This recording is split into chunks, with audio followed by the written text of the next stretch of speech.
You're listening to DraftKings Network.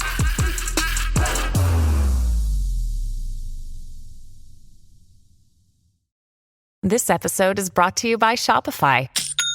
Forget the frustration of picking commerce platforms when you switch your business to Shopify, the global commerce platform that supercharges your selling wherever you sell. With Shopify, you'll harness the same intuitive features, trusted apps, and powerful analytics used by the world's leading brands. Sign up today for your $1 per month trial period at shopify.com/tech, all lowercase. That's shopify.com/tech. This episode is brought to you by Kia's first 3-row, all-electric SUV, the Kia EV9, with available all-wheel drive and seating for up to 7 adults, with 0 to 60 speed that thrills you 1 minute and available lounge seats that unwind you the next. Visit kia.com/EV9 to learn more. Ask your Kia dealer for availability. No system, no matter how advanced, can compensate for all driver error and or driving conditions. Always drive safely. This is the Dan Le Batard Show with the Stugotz podcast.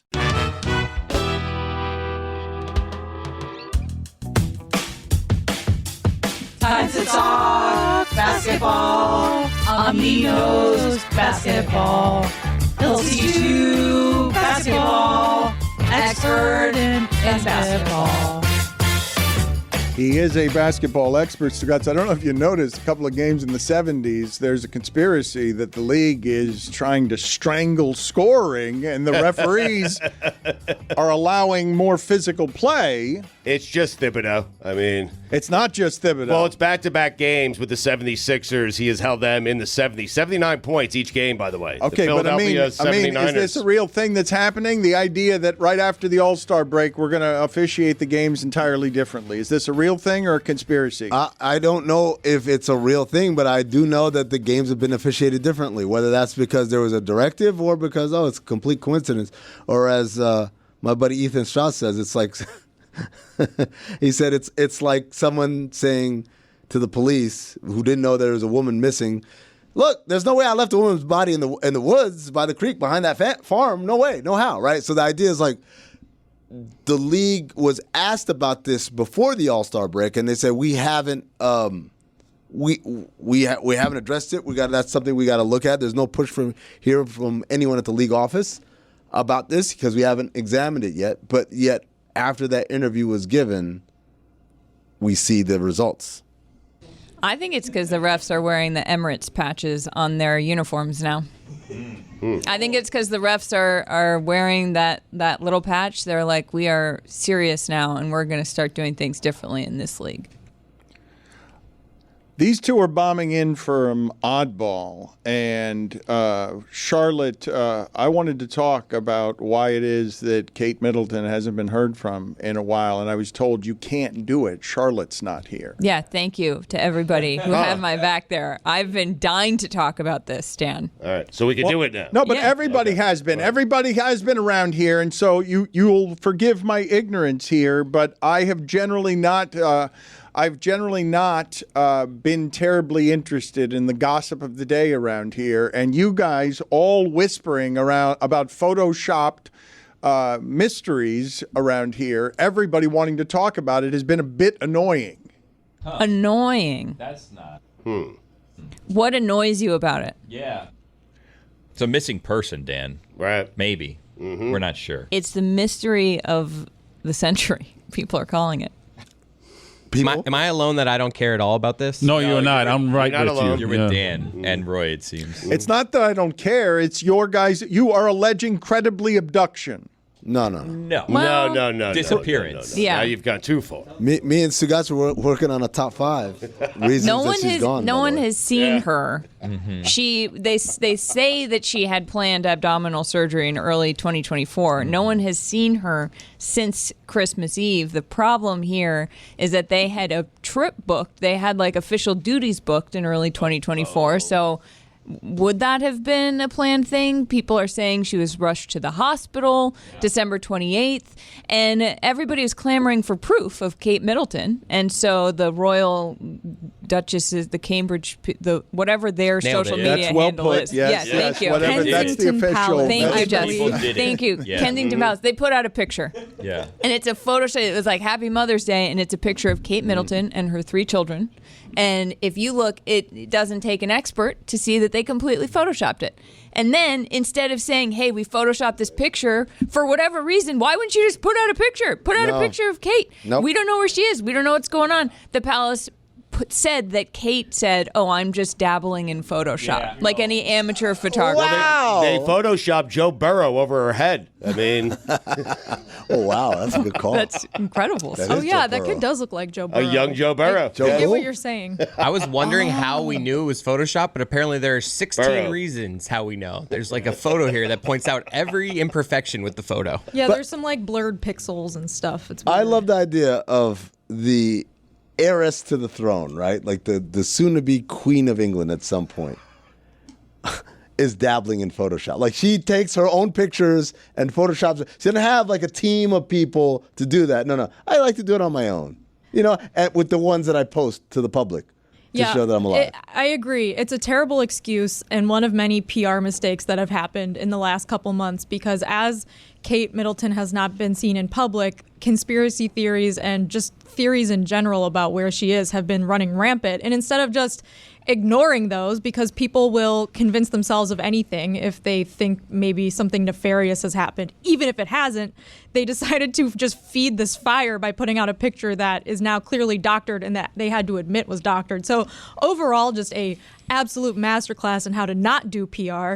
And the initial explanation of her absence, that she had surgery and is recovering, seems pretty plausible because sometimes it takes a few months to recover from surgery. Maybe you don't want to be photographed in public right after a really tough surgery. But instead of just being like, she's fine, she's recovering from surgery, they're like, here's a picture that we photoshopped. Oopsies. What kind of surgery? Well, that's the thing. Well, there's a number of things. They also like announced beforehand, like, oh, don't worry, she's just going to reappear after Easter, which is like, well, hold on. You're just announcing someone's going to disappear for 4 months. And like, She is risen. Are they just used to people not questioning anything they do? So like, yeah, it's cool. We're just, someone's going to go missing for 4 months. You guys will be fine with this. I was joking with someone yesterday because I didn't think that, like, and even as I was like texting, and I'm like, this is too ridiculous. I'm like, maybe she got a Brazilian butt lift, right? Like joking. And then they send me screenshots of multiple people who believe that this is an actual theory of what is going on. They've handled this the worst way they possibly could. I think the palace expects people to just believe what they say. But also, like a Spanish news anchor was reporting that she was in a coma. Like it's the dumbest thing ever because in a vacuum of information, people just make stuff up. And instead of putting any of it to rest, they were like, you know what we're going to do? We're going to release a weird picture and give people more fodder for their weird ideas. It's crazy. So, as I said earlier, Stugotz and I were workshopping a top 5 things that they're explaining the disappearance of Chris Middleton. Jesus Christ. Wow. Is he okay? What happened? All right, I'm going to take the show back. He's disappeared this too. has happened a couple of different times here. Amin forgets that you just don't just get right back on, and your mind doesn't work the same way. Well, Chris Middleton's missing, Dan. No, but this keeps happening to Steve him. Martin. Is Giannis okay? Yeah. With a K. It keeps happening to Amin. He jumps in here, I got it, and then he trips over himself right coming out of the gate. This is To be happening. fair, Chris does spell his name with a K. Yeah. Earlier this week, we were talking about, a lot of people got mad at me because I was talking about, I don't know, I was asking. So Michael B. Jordan, when everyone's an amateur sleuth telling me that, making me learn that there's such a thing as a chin implant because some people are accused of having work done, whatever that work done is. If you're a public-facing person and you have to have some of that work done, don't you have to disappear for a while, like to not be seen? I don't know if it's 2 months or not, but if you're having any kind of work done, wouldn't that explain anybody disappearing for a while? Well, yes, but the thing about the royals is that they have their duty to the people is to do all these public appearances so that they're constantly and this is a massive air quote, obviously, because this is not a construct that I believe in, but that is their role, is to like do things for the British people. So they can't just disappear for 2 months because then they're not doing their jobs. By the way, the side-by-side they used is like Michael B. Jordan when he was 12. It's like right before he developed a chin. By the way, I used to work for a guy who got a chin implant way back in the day. Chin implant. Yes, like he was the manager of the computer store on campus at Georgia Tech, and he went away and he came back and he had a chin, and it was just like, come on, guy. I think his chin looks better before. He left with no chin. No chin. I'm the idiot for not knowing that there was such a thing as a chin implant. Yeah. Have you not heard of Matt Rife? I mean, geez. Did you see, Pookie and Jet on TikTok? Yeah. Pookie's looking incredible tonight. Pookie's looking fire tonight. Dan, do you know those people? Why am I the idiot Yes for or just no? assuming that everyone's chin is a real chin? Well, because Pookie did a whole TikTok on getting a chin implant. New Jack City. She has a chin implant? Oh yeah, she's had a lot of work done, and she's documented it, so I know everything. So Chris Middleton hasn't played since February 6th, but Doc is saying Chris is coming back soon. But don't Sounds ask familiar. any questions. A doctor is saying exactly Chris is right. coming back soon. Sounds Which familiar. doctor? I mean, would you like to get restarted again and have the runway again? Sure, why not? Do we have the fanfare ready? All right, number 5, plastic surgery. We're doing the list? Top 5 reasons for what? Right. Where Kate Middleton Oh, Kate is. I was gonna Then say, we should do one for Chris. I almost said Chris. We should do one for Chris, yes. Wait a second. Can I do my top 5 athletes that connote royalty? Ooh. Dueling top 5? Yeah. All top at the same five. time. Go ahead, Jess, number All 5. at These are the same shared time. top Patrick fives. I worked on Queen. both. All at the same time. Number 4, I mean. She's in a coma. Jesus. Oh, you never know. That one's interesting. Number 4, Jess. Yeah. Aaron Davis. Yeah. What if she is? Well, You can't plan her coming out of a. I mean, if she's in a medically induced coma, you there's could. no way of knowing. I think there's right? evidence she came home from the hospital, though. Well, The royals come for Evidence. everybody who's not related by blood. I'm just saying, you marry into that family, you better watch your back. Number 3, she's dead. yeah. Oh, come on. Well, what do you mean? You can't rule it out at this Crossed, point. yeah. You cannot rule it out. Whoa! There was another picture that came out yesterday, the day before, and then the agency admitted to all they did to alter was to lighten Stock it photos. slightly. Come But on, I mean, man. I don't Come on, know. man. It's not the first time someone's covered up a death in a royal Come family. on. What do you Wow. Oh, want? wow. Am I lying? Oh, I'm sorry. Did it get too real for you, Dan Le Batard? It did. That is where the line is right there. Number The coma 3 wasn't enough? Number 3, Jess. Prince Fielder. Harry Carey. Number 2, I mean. She's getting cloned. Whoa, that's a good one. Good. Honestly, it seems like a lot of work to be a royal, to go to all these events. To But get cloned. if she was murdered by a member of the royal family and you clone her, then you can keep murdering her and get away with it. Number 2, Jess. Bingo. Arch Manning. Number 1, I mean. She's just tired and needs a break.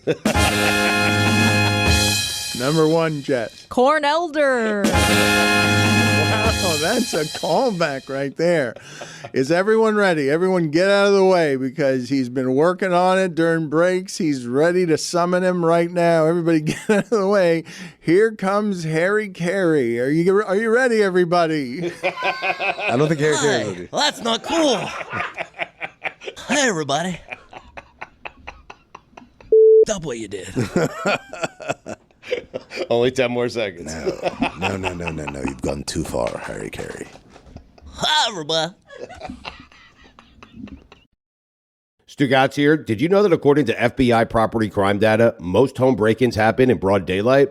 As the days get longer this spring, protect your home with Simply Safe. It's the award-winning home security I use and recommend. I've had it in my home for many, many years now. The peace of mind it gives me when I'm not home is the best thing about it. I can see everything happening in and around my house. Both experts and customers love Simply Safe for its comprehensive protection. It was just named Best Home Security System of 2024 by U.S. News & World Report and recognized for the best customer service and home security by Newsweek. The whole system is backed by 24/7 professional monitoring for less than $1 a day. There is no long-term contract ever. So you always get the emergency response you need and at half the cost of traditional home security. Protect your home today. Our listeners get a special 20% off any new Simply Safe system when you sign up for Fast Protect monitoring. Just visit simplysafe.com/DLB. Don't wait. That's simplysafe.com/DLB. When you're hiring for your small business, you want to find quality professionals that are right for the role. That's why you have to check out LinkedIn Jobs. LinkedIn Jobs has the tools to help find the right professionals for your team faster and for free. As Meadowlark Media continues to grow as a content studio and as a multimedia company, we strive to hire only the best and the most qualified candidates. Thankfully, with LinkedIn, they've made it easy for us to find them. LinkedIn isn't just another job board. LinkedIn has a vast network of more than 1 billion professionals, which makes it the best place to hire. It gives you access to professionals you can't find anywhere else. LinkedIn does all of that while making the process easy and intuitive. Hiring is easy when you have that many quality candidates. So easy, in fact, that 86% of the small businesses get a qualified candidate within 24 hours. Post your job for free at linkedin.com/prep. That's linkedin.com/prep to post your job for free. Terms and conditions apply. Dan Le Batard. Amino Hassan. Stugotz. Amino acid. This is the Dan Le Batard Show with the Stugotz. We're going to bring in Jeff Jarvis in a second, and if you're not interested in journalism, if you think I talk about it too much, if you think it's shitty and you want all journalists to go away, I advise you to skip the next 12 and a half minutes. Okay. Well, you can leave. Okay. Bye. We'll get to that in a second, though. I do, before Stugotz leaves, want Amin. Bye. You already said goodbye. You're a couple of syllables too late on I said okay. That's a fine. Okay. See you later. Amin was complaining before he came in here, and Charlotte, you tell me if you understand this, because it's not. This is a great start. Poor Jeff. He's like, what's going on? I mean, he doesn't want to be nasty here. to journalists. Will that help? He doesn't want to be here for any of the serious stuff, and that's fine. So he could just leave before the segment. He doesn't have to start the segment that way. But what I wanted to ask Charlotte, because I'm genuinely confused before we start here. Amin was just laying on a couch because he bombs in and he's tired and he's flying a lot and he's working a lot. And he was muttering under his breath, and he wasn't taking accountability for how he has started around here today. He was saying, I need 15. I need a proper 15-minute break. I can't just be dragged from place to place and be expected to perform. And so he laid down on the couch tired. Do you understand, Charlotte, what he's saying there? That he's tired? I'm glad we have Jeff Jarvis here because this right here, some might call it journalism, except that he's leaving out a whole lot of quotes and context from that statement that I made. Wow. You are corrupt, Mr. Le Batard, like the current state of American journalism. Isn't that right, Jeff Jarvis? All right. Do you want to provide the context, or we'll do it later? We'll do it later. I want to talk to Jeff right now. All right. Napgate? He wasn't napping. He was just in the other room on the couch complaining that he hadn't gotten a proper 15 minutes. We'll get back to that in a second, but I will introduce... All employees whine. It's the natural state of things. It's all right. So Jeff Jarvis is a longtime advisor to major media companies, longtime journalism professor. He's the author of the Gutenberg Parentheses, The Age of Print and Its Lessons for the Age of the Internet. I have a number of things I want to talk to him about. One of them was yesterday's fear by Greg Cody and now others that AI by 2029 is going to overtake us all. Can you please give me, what are you shaking your head no about? What's happening here? It's bullshit. It's macho dick waving by the AI boys to think that they're ever going to be so, they can make the machine that's so smart and smarter than us all, so they're smarter than us all. It's crap. Don't panic about it. Don't worry about it. They're all part of a cult called Tescriel. They're nutballs. I love Jeff. That was shocking. Jeff. That was just... You are the man, Jeff. Yes, Jeff. That right there is how you do it. It's not AGI, it's BSD. A macho dick waving by the AI boys. And they're all boys. They're all boys. The people who are smart about AI are all women and people of color. And you don't see them quoted in media. Wait a minute. What? Best interview ever. Did you say they're in a cult? Jeff? See what Stugotz is missing? See what he's missing by leaving? A cult or the occult, Billy? What's the question you're asking? Did you say they're in a cult? Yeah, there's a guy named Emil Torres and Timnit Gebru who've written about this. The AI people, Musk and Thiel and Altman and the people at Audacity, one of the other companies, they're all involved in a series of weird beliefs that move from effective altruism, you've probably heard of, long-termism. They believe that we owe the future 10 to the 58th human beings more than we owe today, and they're the smart ones who will build that future, and they're so smart they can build technology that could destroy the future, so stop us before we destroy mankind. It's ridiculous, it's ego, and the media quote these people as if they're brilliant, and they're not. You have accrued a lifetime of journalism wisdom, so explain to me how horrified you are as you see Elon Musk and Facebook chew up all of the principles you've always cared about. I blame myself in part because the fact that I moved from my blog, which I still have, little old buzz machine, but I ignored it and I went to Twitter. And so I went to a place that could be taken over by a narcissistic nihilist and ruined. And the essence of the internet is open source and open. That's why I'm glad we're getting new services like Blue Sky, even Facebook's Threads and Mastodon, where we can talk openly and nobody can buy it. What Musk has done to public discourse is just awful. Well, what's he done to it, and is he the worst culprit here? Yeah, because he's the jerk of jerks. What he's done to it is he's enabled Nazis and bad people to come back in. His own opinions are ridiculous, and he forces them on all of us. He's ruined Twitter by bringing it down. It's a real shame. I miss the Twitter of old. But I think what we have to, I have a new book coming out later this fall called The Web We Weave, in which I argue it's time to demote the geeks, and it's time for us humans to take charge again. The reason that I was having you on is because I wanted someone who could bring some expertise to what's happening at CNN right now. I'd like to understand the business of it better.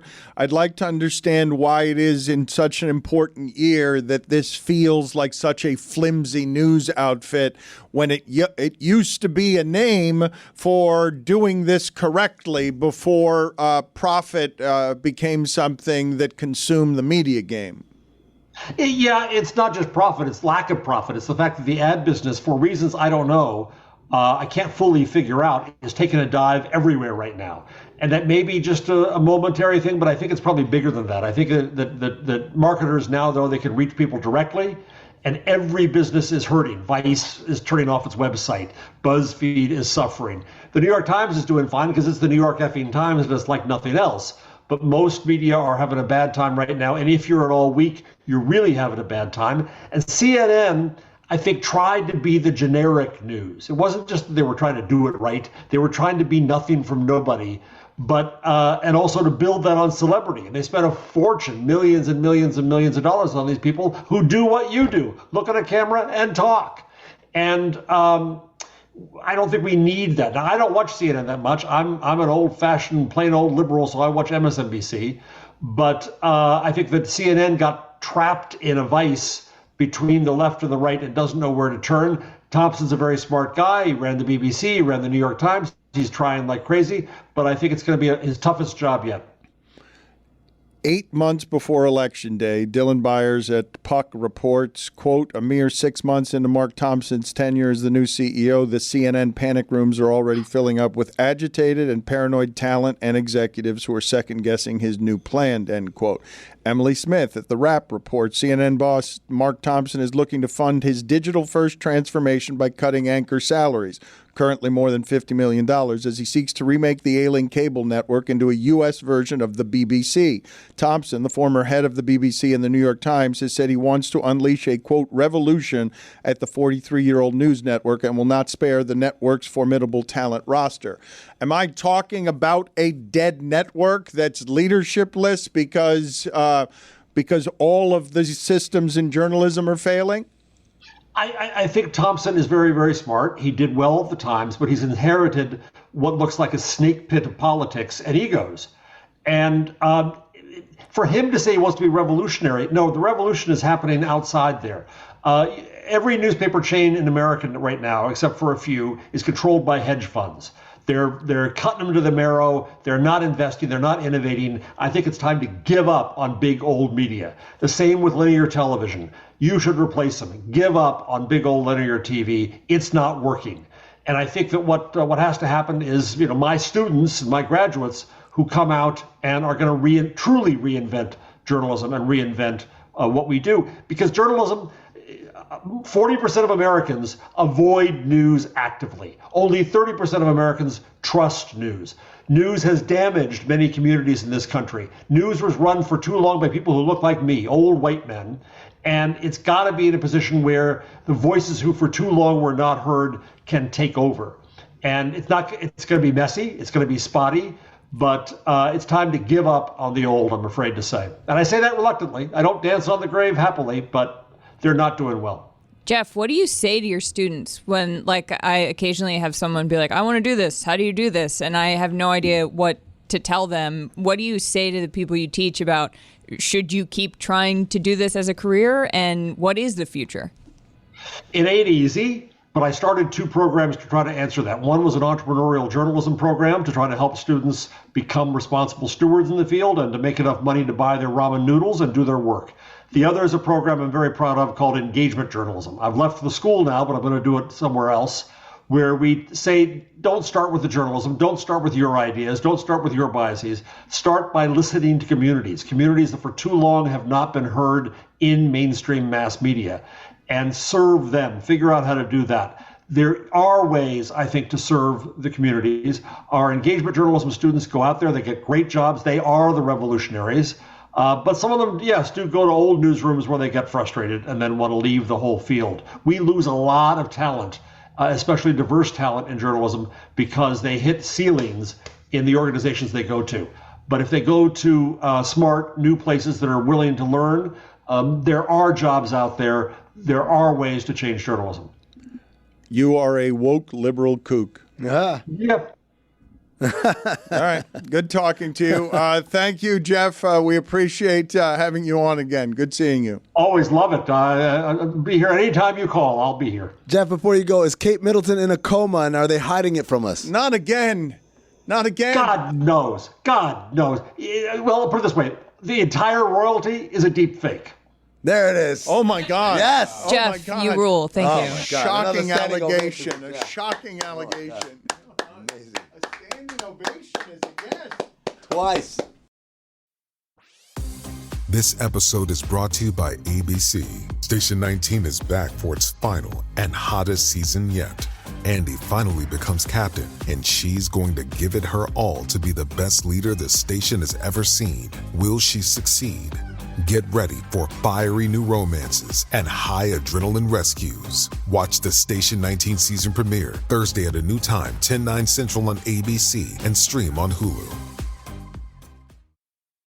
Don Le Batard. You getting started on the breakfast flan? Oh, man. I've been singing a song to myself all morning long. Breakfast flan. Dun-dun-dun-dun. Stugotz. Have you never heard the breakfast flan song? No, hit me with it. Okay. I wish I had some breakfast flan. Breakfast flan. Where can I find a breakfast like that?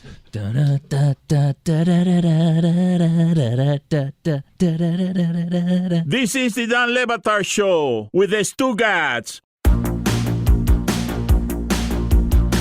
It's nice to have you back, Stugotz. We've got some things to get to here, including a Kobe statue that has some misspellings on it. But I just want to see real quick here, because I'm not sure the room knows this, but the people who learn it for the first time really do get shocked. Is there anybody in the room at all who does not know who the father of Paul Giamatti is?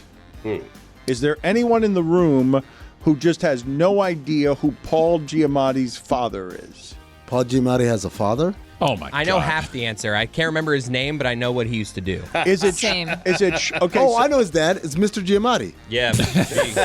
Well done. Is it shocking to anyone in the room that Paul Giamatti's father was once the commissioner of Major League Baseball? Shut the front door.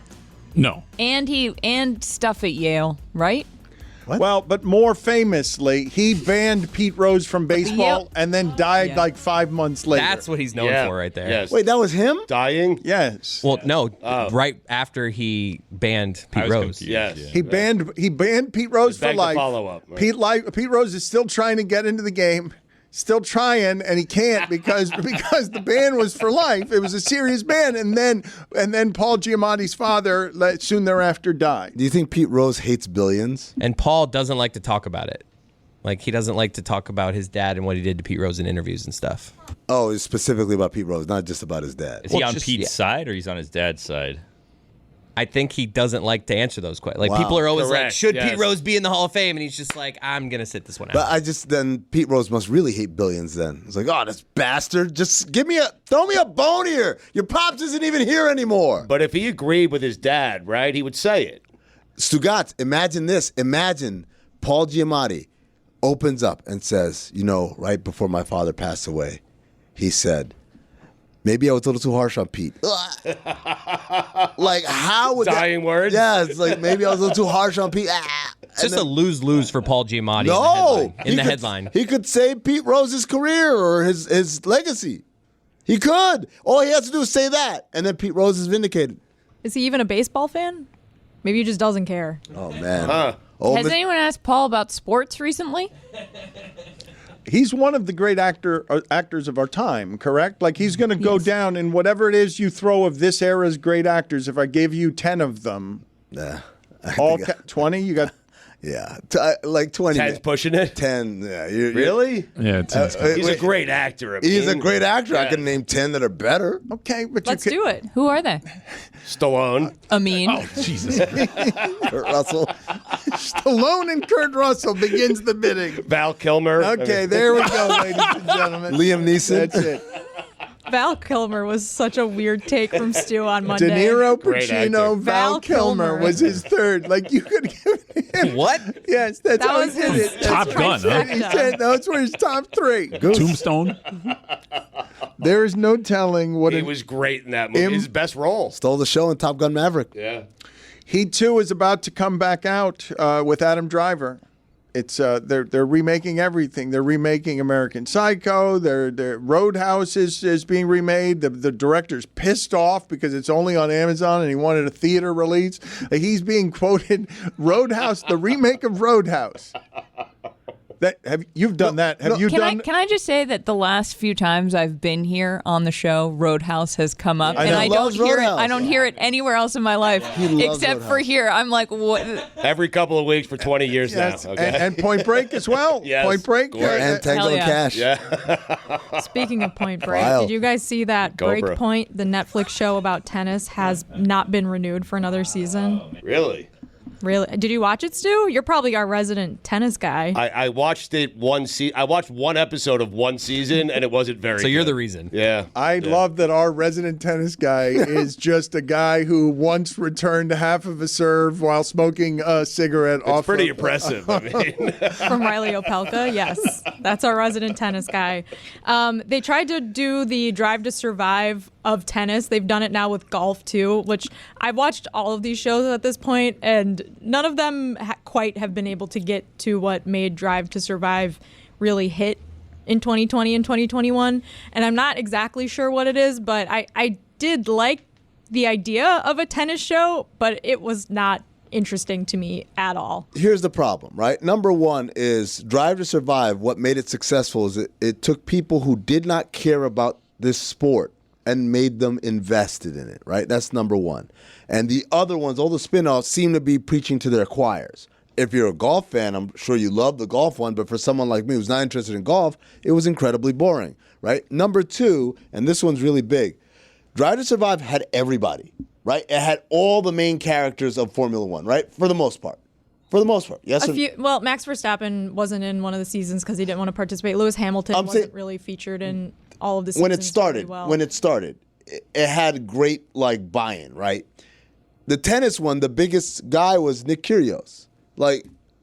Maybe. Well, they had the top women's stars in the tennis show. Like Arina Sabalenka was one of the main stories. Iga Swiatek was one of the main featured people. They also featured a couple players. Zverev was one of them, who was accused of domestic violence multiple times, but the show never addressed it. They just had him on a bunch of episodes and talked about like his life as though there was nothing else happening behind the scenes, and a lot of fans did not like that.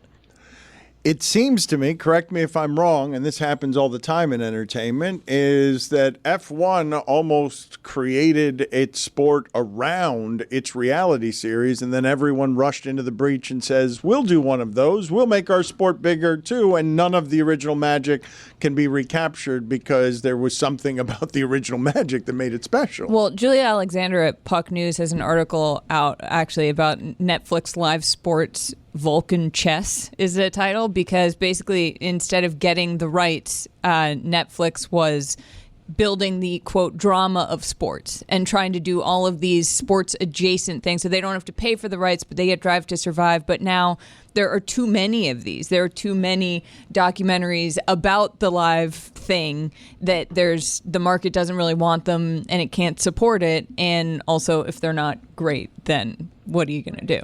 Also, but all of these shows do the thing where they like replay the montage of the actual match or the race or whatever, but you watch it a year later and it's in slow-mo, and it's like, I'd rather just watch a tennis match. I'd rather just watch them play tennis, because I'm watching like a slow-mo version of a match that I watched happen a year ago. I already know who wins. Like, this isn't really adding a lot for me. What is the best sport to watch in slow motion? It's not golf. No. I don't need to watch a slow-mo of a putt. I really don't. I'm good. Football's good when you're like seeing if a first down happened, like when the ball's reaching across before the knee went down. How about boxing, like a punch to the head where you see like the jaw move? Sweat comes what about flying diving? Ooh. Diving is pretty fun. Where you're in slow critiquing motion? it, you're like, let's see where the splash was. How big Yeah, was I'm the like, I splash? could keep my legs straighter than that. What was that voice? Obnoxious, condescending diver person? Yeah, it's me. That was an impression of me watching people dive. I did diving in 7th and 8th grade. Really? Yeah, my dad Is said there I looked video like evidence? a, quote, wet noodle in the air. Were you dressed as Groucho Marx when you did it? No, unfortunately, that was 5th grade Halloween. That's an oddball joke, ladies and gentlemen. That's oddball. Every day but Monday. Why aren't you looking at the camera? Why are you looking at me? You did the promo toward me instead of the camera. You did the do it to the. I was looking at the wrong camera. I know when oddball is. You don't need to tell me that.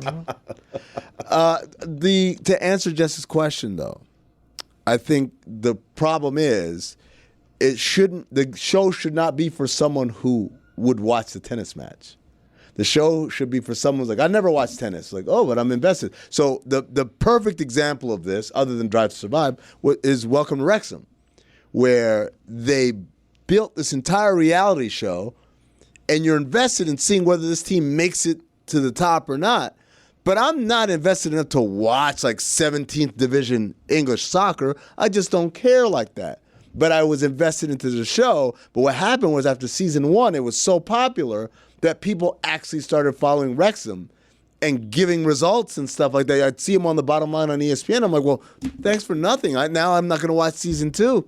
They ruined it. I think one of the things that made Drive to Survive work was that it had great characters that people didn't know and then became like huge fans of and were obsessed with. And for whatever reason, the tennis version, it didn't translate and it didn't work. And I don't know if there was like really one reason why, but I do think that tennis fans are bummed because they feel like it was a missed opportunity for the sport to really become more popular and more mainstream. And instead it just kind of fizzled out after 2 seasons. I feel like the missed opportunity here is you just throw a based on a true story at the beginning of it, and then you just change the way the matches end so that they better suit your narrative. Ons Jabeur wins Wimbledon. Yeah, because then you're not watching. You're like, I already know what happened because it's based on a true story, and you don't know what's going to happen. Do you cast actors as the players, or do you let the players play themselves and they just go along with whatever the made-up result is? No, the players will be playing themselves. No. No, they will not be playing themselves, I meant to say. Starring Angelina Jolie as Coco Gauff.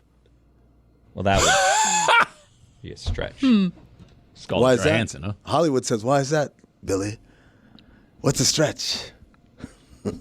What was that? Was that Hollywood? That's Hollywood. That's Hollywood, baby. It's Hollywood. I don't know. That's so obvious. Paul Giamatti as Nick Kyrgios. No, please get deeper into character. I would love to do this show with just with Hollywood. If I may, Dan, I like to address my favorite starlet. It's Charlotte, baby. You know what? This Hollywood. We make magic come true. You promised me so much. Oh, I promise you everything. I promise you the world. It's Hollywood. I guarantee you an Oscar. I can guarantee you anything. Doesn't mean I'll deliver. But that's Hollywood for you, huh? It's called show business, not show friendship. I've never gotten to see Hollywood. Billy doesn't take me anywhere north of the Miami-Dade I took County you to line. get washed last week. The car making an appearance. Hollywood, Florida. That was the joke, Roy. Oh. He's so proud of himself.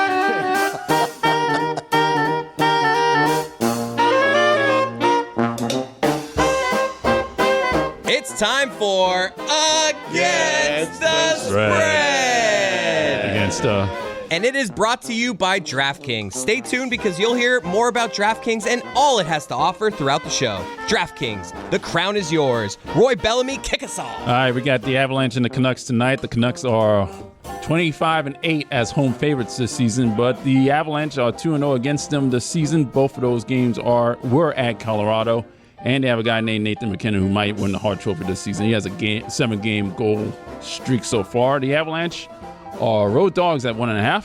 I'm going with them against the spread. Against the spread. Jessica. ACC tournament, Dano. Your Clemson Tigers against the Boston College Golden Eagles tonight. Late tip. I have Clemson -7. One of the best teams in the ACC, underrated. And that's against the spread. Charlotte, bring us home. All right, I have your Detroit Pistons over the Toronto Raptors because this might be Taj Gibson's last game. This is for producer Thomas out there. That's a terrible pick. No, they've been 2 out of their last 3 with Taj Gibson, #rising tide. Yeah. That's also an oddball callback. You can't make a bet in 2024 because of Taj Gibson. Against the spread. I'm with you there. Can't wait. Stugotz here. Did you know that according to FBI property crime data, most home break-ins happen in broad daylight?